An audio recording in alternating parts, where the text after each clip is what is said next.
Detective stories. Lady detective Yasmin அவர்கள் சொல்லும் திகிலான திருப்பங்கள் நிறைந்த பரபரப்பான டிடெக்டிவ் ஸ்டோரிகள். மாப்பிள்ளை பார்க்கும்போது என்னெல்லாம் கவனிக்கணும், எதெல்லாம் ஏமாறுறாங்க பெற்றவங்க அப்படிங்கிறதுக்கு நிறைய உதாரணங்கள். அதாவது ஊர் தாண்டி நாடு தாண்டி போய் இருக்கிறாங்க. ஆமா. ஸோ எங்க இருக்கிற பையனுக்கு எங்க இருக்கிற பொண்ணு, எங்க இருக்க பொண்ணுக்கு எங்க இருக்கிற பையனே சொல்ல முடியாது.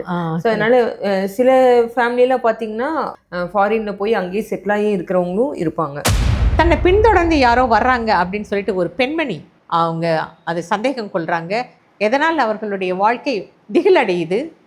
பதட்டமா தானே கார் ஓட்டுவாங்க. ஆமா ஆமா. அப்ப உங்களுக்கு யார் வந்தாலுமே உங்களை இடிக்கிற மாதிரி உங்களுக்கு தோணும் இல்லையா?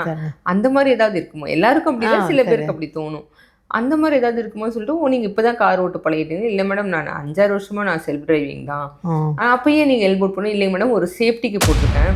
ஒரு மிக நல்ல பையன் என்று கேள்விப்பட்ட ஒரு பையன் திடீரென்று தங்க நகையை திருடி விட்டான் என்று புகார் வருகிறது. அந்த பையனுக்கு என்ன ஆயிற்று? அவன் எதனால் நிஜமாகவே திருடினானா? அம்மாவும் பொண்ணு வந்து தான் கேஸ் கொடுத்தாங்க என்கிட்ட.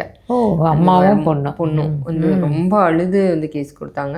கேஸ் எடுத்துக்கங்க, அவங்க சொன்னதே வந்து எவ்வளவு ஃபீஸ்னாலும் நாங்க கொடுக்குறோம். எங்க அண்ணன் கண்டிப்பா வந்து திருடி இருக்க மாட்டாங்க. இது வந்து என்னன்னு சொல்லி தெரியல. அந்த மாதிரி ஒரு ஃபீஸ் கொடுக்குற மாதிரியான ஒரு சிச்சுவேஷன்ல இருக்காங்கன்னா அப்போ அவங்களுக்கு திருடி இருக்க வேண்டிய அவசியமே இல்லை. அதுதான் அவங்க சொல்றாங்க, எங்களுக்கு அது அவசியமே இல்லை. கிரிமினல், திகில் அனைத்தும் கலந்த கதைகள். டிடெக்டிவ் ஸ்டோரிஸ் ஒவ்வொரு வாரமும் திங்கட்கிழமை மாலை 4 மணிக்கு.